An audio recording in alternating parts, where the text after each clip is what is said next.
Hello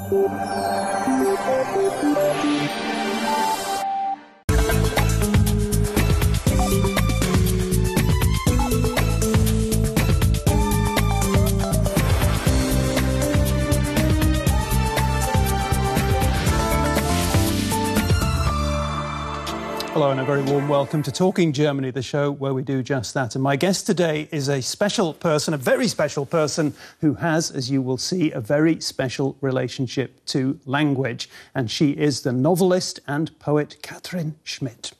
Kathrin, thank you very, very much for joining us today on Talking Germany. Now, Kathrin Schmidt came to national prominence here in Germany last year when she won the German Book Prize for her fascinating novel, You're Not Going to Die. She has strong views on many things.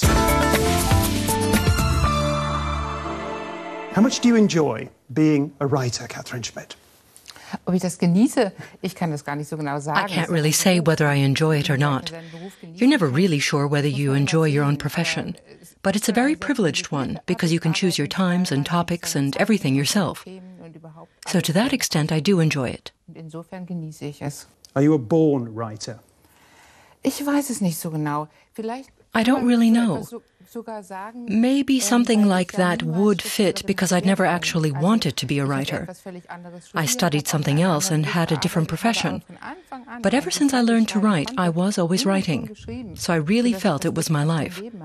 Maybe I really am something like a born writer. So since last year, when you got the German Book Prize, which is a very prestigious prize here in Germany, that must have had an impact on both your life and on your work. What has that impact been? After I received the book prize, I couldn't get any work done. I had to go to readings and events. I was always traveling. But on the other hand, for the first time in my life, I didn't have any financial worries. It's a great relief. It's never happened before, at least as far as my writing is concerned. In other words, I've never earned so much money before. Mm-hmm. A good thing too. Now, after those first impressions from Kathrin Schmidt... Kathrin Schmidt, Helena Wiesendahl, the character that you created for your book, You're Not Going to Die, she loses her memory, as we've seen in this report. She loses her language, as we've seen in this report. Did you create that figure to tell your own story, or is it more complicated than that? Perhaps it really is a bit more complicated, because I never intended to write a novel about it in the first place. When the treatment was finished, I sat down to write a sort of medical report and ended up writing 30 pages. I sent them to a friend who read them and said, "My goodness, if you turned the first page into the last one." In the book, it's the bit where the aneurysm bursts. If you do that, then you tell the tale of a woman who is slowly regaining consciousness, and in the end, discovers how everything happened to her.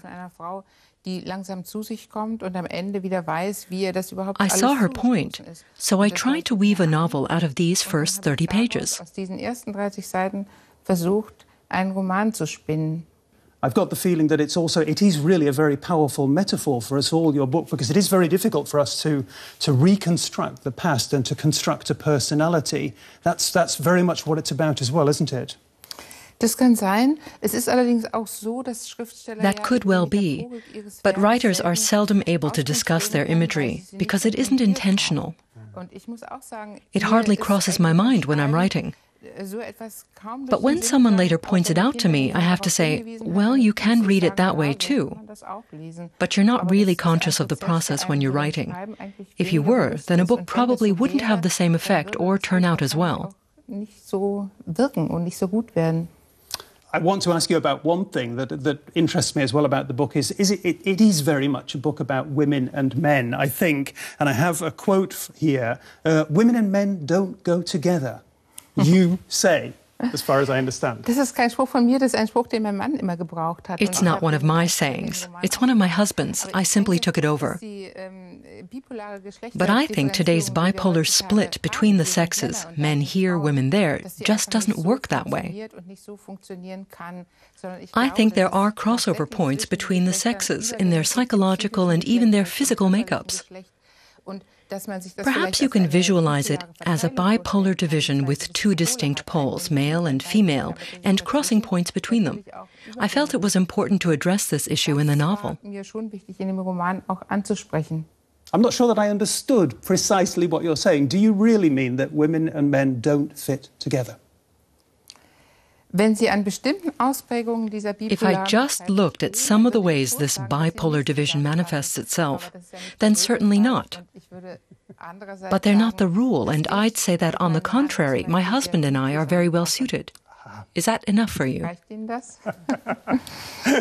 A note of harmony, that's nice. We're going to go south now because, as you heard in that report, we were talking in the report about the portrait of Kathrin Schmidt, about the Villa Massimo in Rome. Now, the German state provides fellowships for writers, musicians and artists to spend time at this beautiful villa in Rome and to focus on their work. Now, as we've seen already, Kathrin Schmidt is spending a year at the villa, and the villa is currently celebrating its 100th anniversary. The Villa Massimo in Rome, where German artists can work for an entire year without being under any kind of time pressure to complete a project.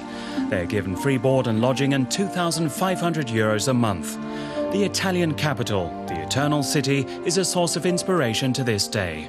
This is where they can feel the rhythm of our continent. That was like that from the beginning, is so today and will remain so in the future. The villa has 10 studios, all in Bauhaus style. Studio 1 is currently home to photographer Heidi Specker. A professor in Leipzig, she wants to spend her year in Rome working exclusively in black and white for the first time. An entire family lives a few doors down.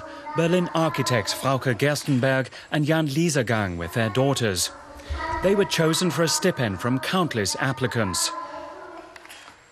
A creative year with no time pressure. It's great. We can decide when we work, and that makes life very relaxing. The founder of Villa Massimo, entrepreneur Edward Arnold, said, "Here you have a small Arcadia. How you use it is up to you." He commissioned the villa and studios in 1910, finally giving Germany an academy in Rome, just like the French and the Americans did. The artist's sojourn will last until next year. Until then, they can enjoy life on a kind of German island in the heart of Rome. It looks wonderful. Tell us what it's really like for you living there. Es ist wirklich wundervoll. Es ist wie eine große Insel. It's wonderful. It's like an island in all the hustle and bustle. Okay, it's surrounded by a high wall, which sometimes makes things a bit difficult. But living there is simply fabulous. You have a lot of space in the studios, a big studio of maybe 50 or 60 square meters, with bedrooms, a children's room, a kitchen and a living room, and a terrace out back. What more could you want? It's interesting that you mentioned the child's room there in the apartment that you have, because you have your 13-year-old son with you in Rome.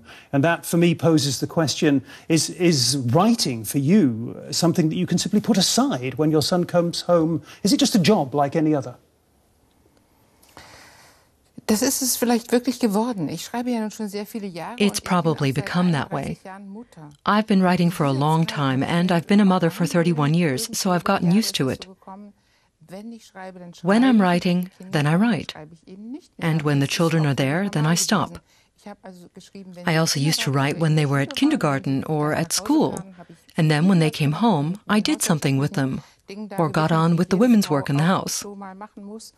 When I was editor of the East Berlin women's magazine Ypsilon, I used to go to work in the evening when they were in bed.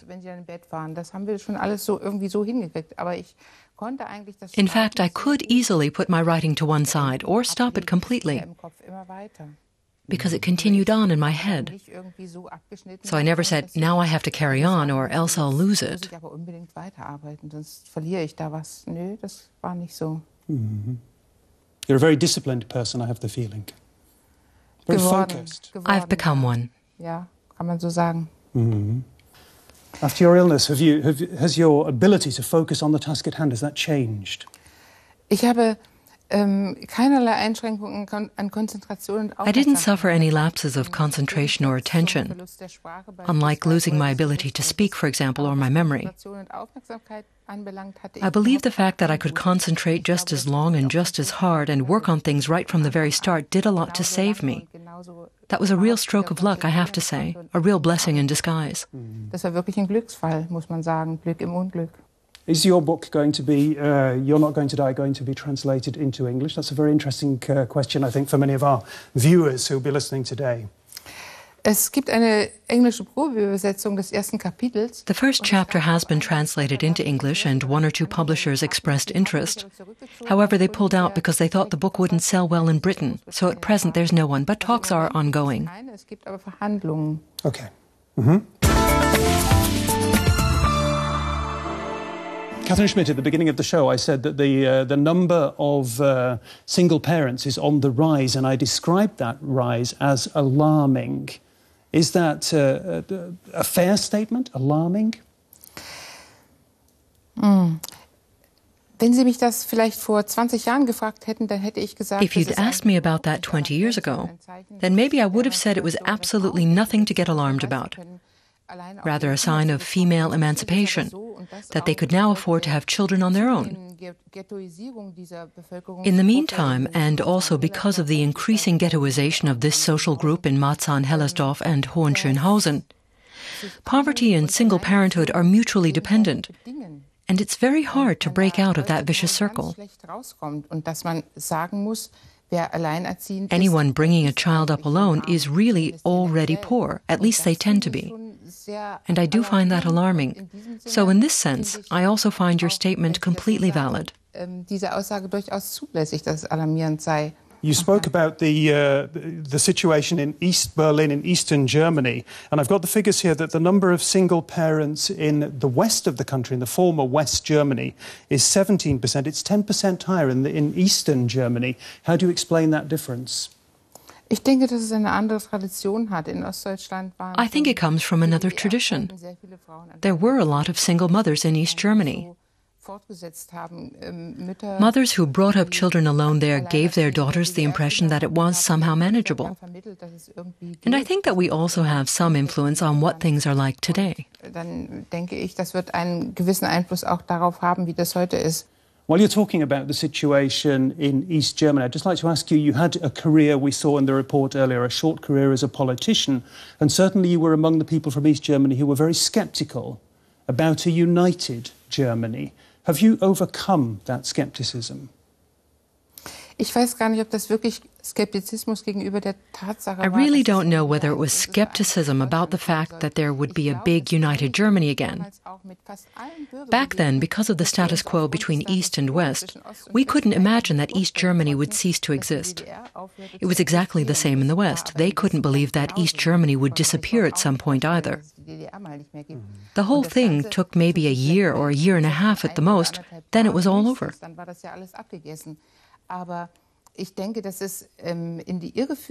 But I think it's misleading to say with hindsight that we all wanted reunification, because at that time it was simply inconceivable. As it grew near, I quickly adapted. I saw myself joining the normal world, not sitting under this bell jar that limited everything, that limited visibility, that laid down what you had to say. In that sense, I also found the brutality of the new system totally normal. Whatever, I prefer to reach normality to sitting under the bell jar.